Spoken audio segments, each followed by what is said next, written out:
Celestia sat on the balcony, looking up at the moon. The moon was glittering, silvery, and beautiful, but Celestia knew what was truly in the moon and looked past it all. A horse was seen in the moon. It was a unicorn, and she was sad, looking down. Celestia felt tears coming out of her face. And she thought, "Why, Luna? Why did you have to do this? Nobody remembers you.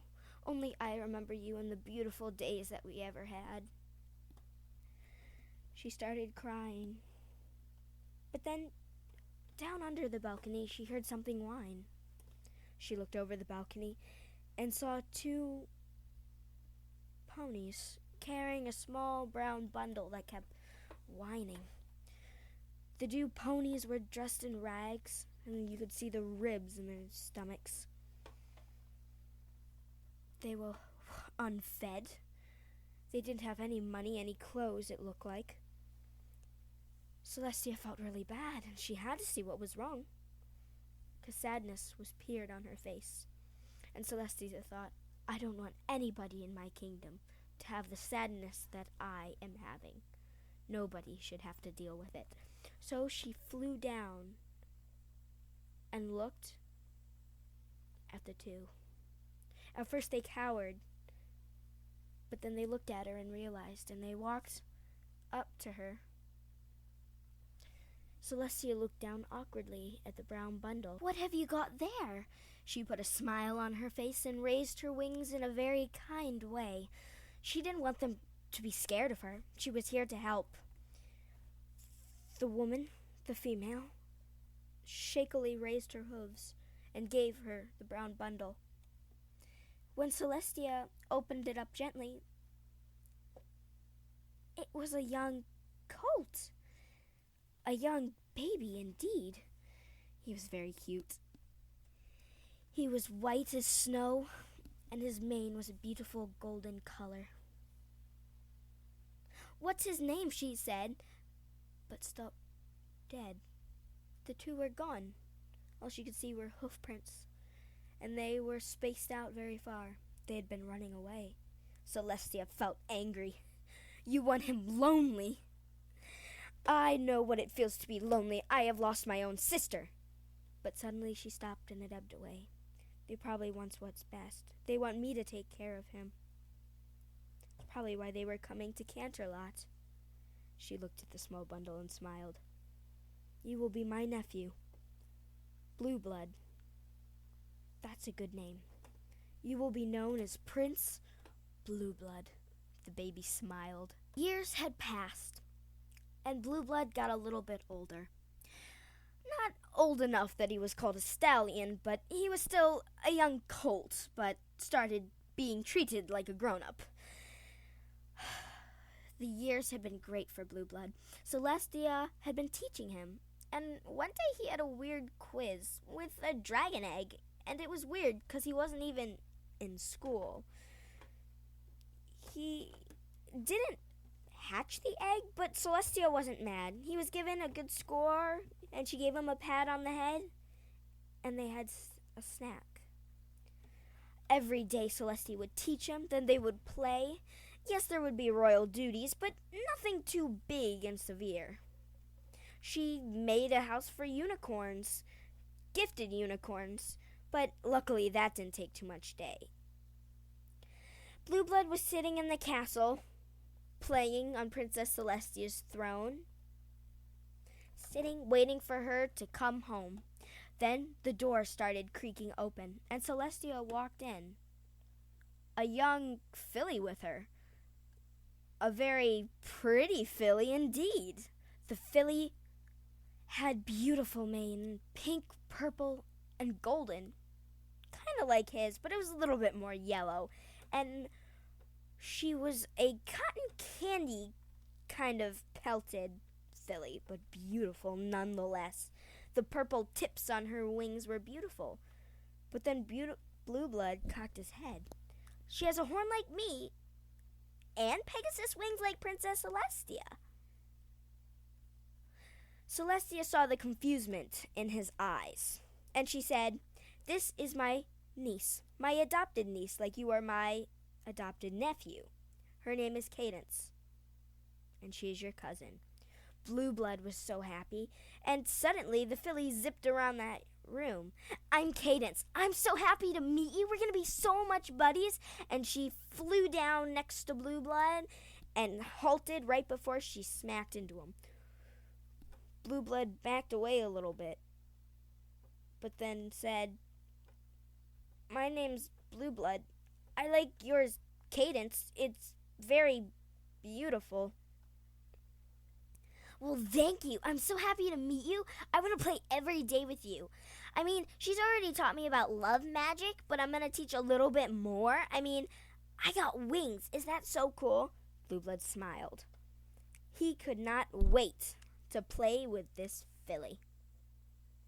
A couple more years had passed, and Blue Blood started getting older. It was very nice being older, and he was so happy. Today he could again play with Cadence. Every day since they had met, they had played some kind of game. Luckily, after the 5th day, Cadence had caught on that Blue Blood didn't really like to get dirty, because usually there would be things like run around and try not to get stuck in the dirt, jump in the mud, and Blue Blood wasn't much about that. But Cadence was so kind and caring that she understood, and they played games more his style. He was so happy. He made himself look very pretty, because today was the day when he woke up. He figured out, I don't just like Cadence as a friend. I like her. This was the young female he wanted to be by, the one he wanted to grow old with. He was going to tell Cadence. He got very happy, and he ran down the halls all the way to Cadence's room. It had a beautiful heart, the one like her cutie mark. Blue Blood stared at his cutie mark. "Oh, I'm so happy I got mine," he said. It looked like a compass. He didn't know why. Princess Celestia had told him that his parents were travelers. Blue Blood never really knew his parents, and from the tone in Celestia's voice when she told him, he didn't think she knew much either. When he knocked on the door, it creaked open. Cadence wasn't inside. Instead, there was a note on her bed. "Dear Blue Blood, you're probably coming in my room to talk to me, try to play with me today, and I would be happy. But today I'm starting my new babysitting job with Twilight, the unicorn that Princess Celestia is training." Blue Blood frowned. Ever since Celestia started training this unicorn, she's never really had time for him. Usually it was just reading notes, but when she was doing that, she really took up all the time that she usually did with Blue Blood. Blue Blood was sad. Now Cadence would be gone and nobody's there. Blue Blood walked down to the balcony, and he looked down. There were many ponies so happy walking down the streets. Blue Blood was bored at his castle. He was going to go and see what was going on. And Blue Blood walked down the halls, towards the stairs, toward the door. Canterlot was so hyper today. Everybody was happy. Blue Blood started getting happier. Blue Blood stopped and put up his nose in the air and smelled. Cinnamon bun. Blue Blood started running and closed his eyes and imagined him eating a cinnamon bun. Suddenly, he knocked into a pony, setting them both flying to the ground. "What is this? Jetstream?"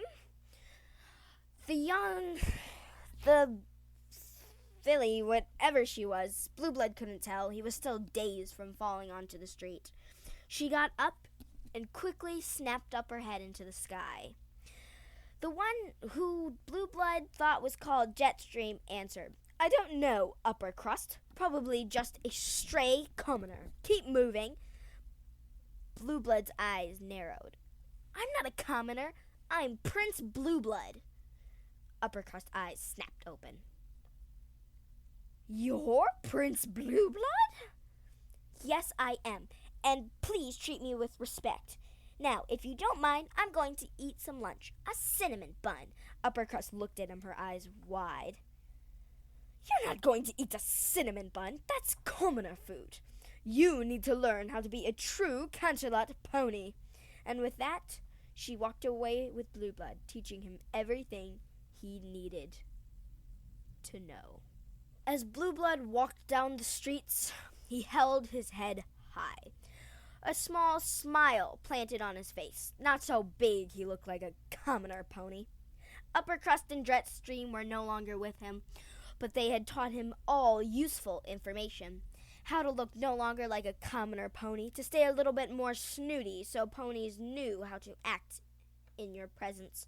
Blue Blood was happy and smiled. He thought of Cadence again. "I will give her a flower, then tell her that I love her." He again kept his head high and his chest out and walked towards the flowers, grabbing a roses, and walked back towards the castle. Blue Blood was nervous.